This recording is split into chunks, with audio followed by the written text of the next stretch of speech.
By now everybody's sick and tired of these weapon tier lists in Elden Ring, claiming that any and every weapon is broken and overpowered, but then the gameplay footage is just super mediocre. So I decided to dive into my one-shot challenge runs and put together a list of the 5 strongest weapons in the game according to the data.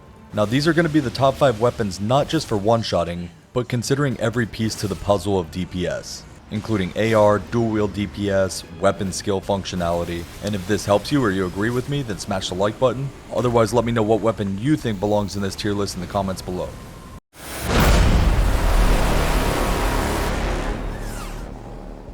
Coming in at number 5 is every Faith user's dream weapon, and that is the Blasphemous Blade.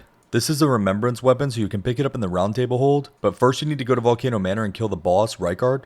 Now this weapon does physical and fire damage, and the skill is called Taker's Flames. And Taker's Flames does pure fire damage and scales with your faith, and it heals you 4% plus 40 HP for every enemy killed, and 150 HP plus 10% of your health for every enemy hit with Taker's Flames. And it should be noted that the heal on kill part of this weapon will apply even if you're not using the weapon to kill things and simply just have it equipped in your offhand. So to make a build maximizing the potential of this weapon, you want to start off with the Fire Scorpion Charm Talisman. This will increase the fire damage portion of the weapon by 12%, but increase physical damage taken by 10%. The Flame Shroud and Crack tier can be used to raise the fire damage on this weapon by 20%, and this lasts for 3 minutes. You're going to mostly use this during boss fights. And since you're using this mostly in a faith build, it pairs really well with Flame Grant Me Strength, which is an incantation that grants 20% additional damage to both physical and fire damage. The Shard of Alexander will boost the damage of the Taker's Flames skill on this weapon by 15%. And this is important because Taker's Flames is one of the main reasons we chose the Blasphemous Blade. The Ritual Sword Talisman is a great choice because it gives you 10% more damage while your HP is maxed. And this just obviously pairs really well with a weapon with multiple sources of healing on it. Now before boss fights, I would definitely use the Commander Standard as well. This is going to give you 20% more damage for both the physical and fire portions of the weapon, as well as raising defense by 20% as well. In a properly put together faith build, you can easily push this weapon up to 987 AR and tens of thousands of damage per hit with Taker's Flames. Obviously you want to take advantage of the high faith scaling, but don't forget that the strength and dex scaling are going to push your physical damage up on it. And if you're looking for a nice change of pace, you should go enter the dark fantasy RPG world of this video sponsor, Bloodline Heroes of Lithis. You can create your own unique legendary champions by combining bloodlines like elves, demons, demigods, orcs, dwarves, lycans, dragonborn, vampires, and more. And you can do so while enjoying an impressive and immersive 3D environment on your mobile device. And this game is completely free to play, and you can download it right now on your iOS or Android device by clicking the link in the description below or scanning the QR code on screen. Now this game delivers very unique gacha gameplay. You get incredible customization to your champions via marrying 2 bloodlines. Now these hybrids not only gain the talents and traits of their parents, but they take on a combination of their appearances as well. And this ability and appearance customization is always ongoing, with new bloodlines being added every 2 weeks. And for those of you that are strategic gameplay enthusiasts, you get to build your own kingdom and economy. And the rewarding late game PvP gives all players access to uniquely designed hybrid champions, Bloodcraft Legends, by earning points in seasonal guild wars. So to download the game now for free on both Android and iOS, use the link in the description below, or just scan the QR code on your screen if you're on PC. When using these links, you'll get a special starter pack worth $20, including 1 summoning crystal, 100,000 gold, and 100 diamonds. And the first 30 players who leave their in-game account ID and username in the pinned comment below will receive a free legendary female orc champion, Ugrul, one of the best warriors to carry you through the game. Now let's get back to the weapon tier list. Coming in at number 4, we have the Marais Executioner Sword. I think of all the weapons in Elden Ring, I found this weapon to be the coolest. You basically charge it up and it has this corkscrew animation that hits enemies multiple times. And you can really get this early if you head up to the north side of Altus Plateau to the Shaded Castle and defeat the boss in there. And then we've done several videos on how to get a plus 10 somber weapon without killing any bosses. So you can really scale this weapon to kind of ridiculous proportions before fighting your first boss. And this is sort of a one-shot challenge dream weapon, because technically in a one-shot challenge you're allowed 1 attack.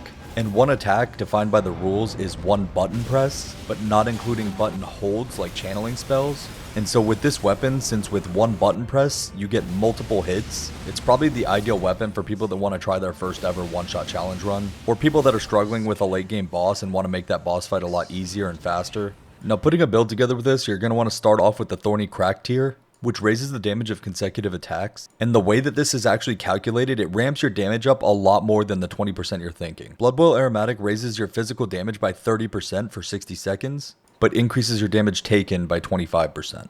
As discussed earlier, the Commander Standard is great for pre-buffing before a boss fight, for the 20% damage and 20% defense for 30 seconds. I use it on almost every build.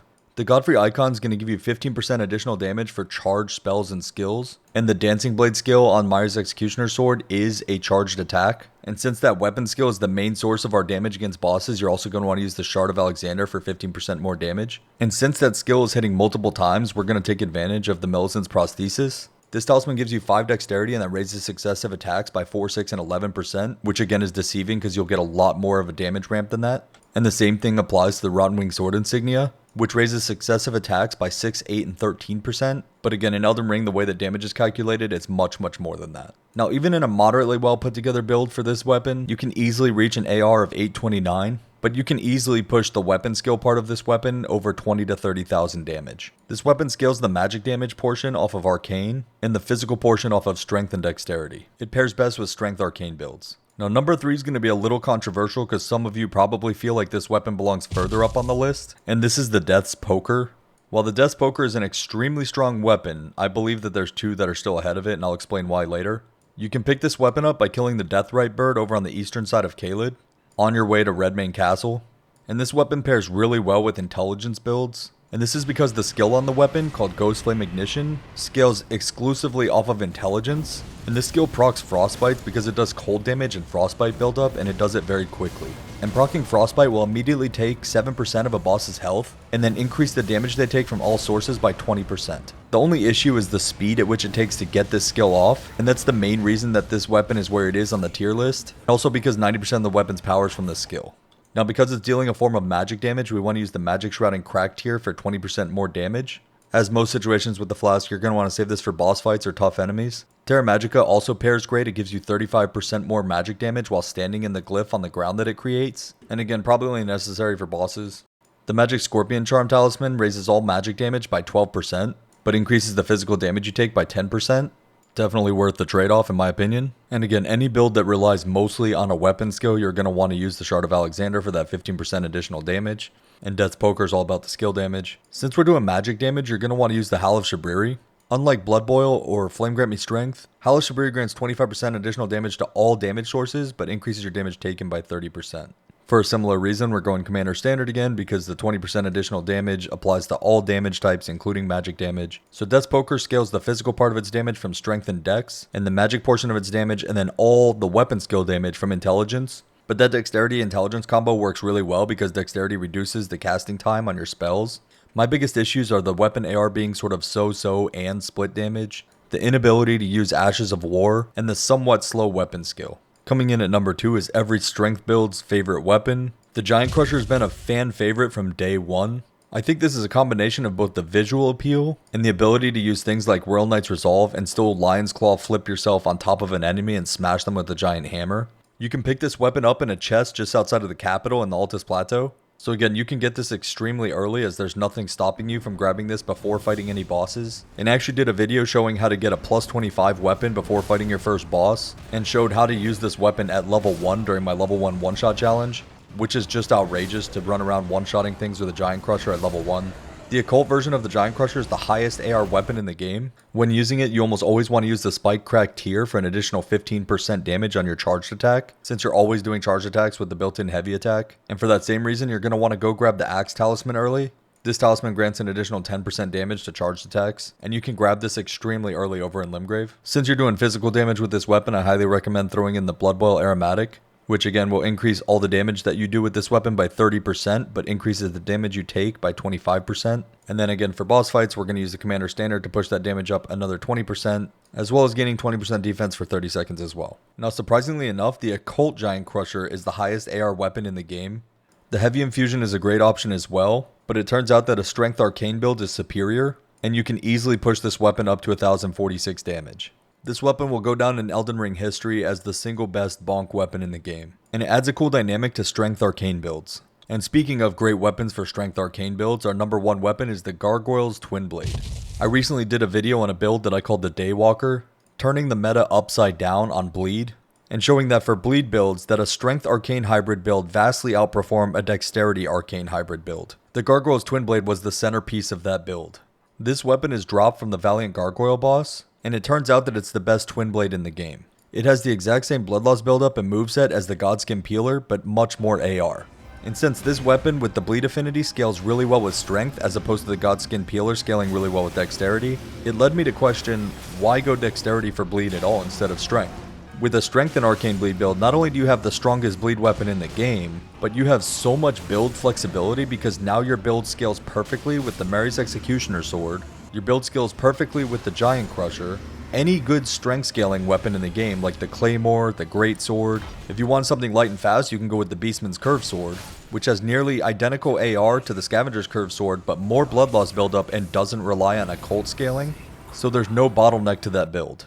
Now for any fast-hitting build, you're always going to want to go with the Thorny Crack tier for that consecutive attack damage. And again, this is deceiving because you'll ramp up way beyond the 20%. Since this weapon does purely physical damage, we can take advantage of the Bloodwell Aromatic, which is the best buff in its class because it's the only one that increases damage by 30%. For boss fights, as always, we're going to use the Commander Standard to get that increase of 20% to damage and defense for 30 seconds. This is the best aura buff in the game. Since we're doing consecutive attacks, you're going to want to use Millicent's Prosthesis. And since we're using this Twin Blade in a strength build, this actually helps us hit the dexterity requirement and save a couple stat points. And again, because we're hitting so many times in such a short window, we want to use the Rottenwing Sword insignia again. Combining these two talismans will really ramp your damage up to pretty crazy numbers really fast. You're going to want to go with the bleed infusion on these weapons, so the Lord of Blood's Exaltation pairs perfectly. This weapon has the highest blood loss buildup in the game, and this will increase your damage by 20% for 20 seconds after causing blood loss. And then the White Mass does the same thing, but it's a 10% increase in damage for 20 seconds after blood loss. Now if you want to dual wield these and do the popular jump attack bleed build, you should use the Claw Talisman. That'll give you 15% more damage on those jump attacks. And then for the exact same reason, you're going to want to use the Raptor's Black Feathers, which will increase the damage in your jump attacks by 10%. And it's really not a bad option with this build because Twin Blades hit so many times when you jump attack. Seppuku's a really good option for an Ash of War on these. It adds a flat 30 physical damage to the weapon AR, and then an additional 30 blood loss buildup on the weapon that scales with Arcane. You can easily push the Gargoyle's Twin Blade up to over 660 AR, which is just ridiculous for a Twin Blade with insanely high blood loss buildup, especially if dual wielding and doing jump attacks. And with the bleed affinity, this weapon scales incredibly well with strength. Just keep in mind that the blood loss buildup will scale off Arcane, so try to hit the 45 breakpoint there. So for me, the honorable mentions would be the Godslayer's Greatsword. This is an incredible weapon, and it's really awesome to move swap with the Marais Executioner Sword. This is how I one-shot the Elden Beast at level 1 in my level 1 one-shot challenge. And this is because the fire damage on the Queen's Black Flame skill is extremely high. To me, the Blasphemous Blade as a Faith Fire weapon just outperformed this and had a little bit more utility. And looking at this list, it's pretty apparent that Strength Arcane is the best build you can do in the game right now. And on your screen right now, you should be able to click and go watch our Strength Arcane build that utilizes 3 of these top 5 weapons in the game. Go check it out. Let me know in the comments what you think. Stay dangerous.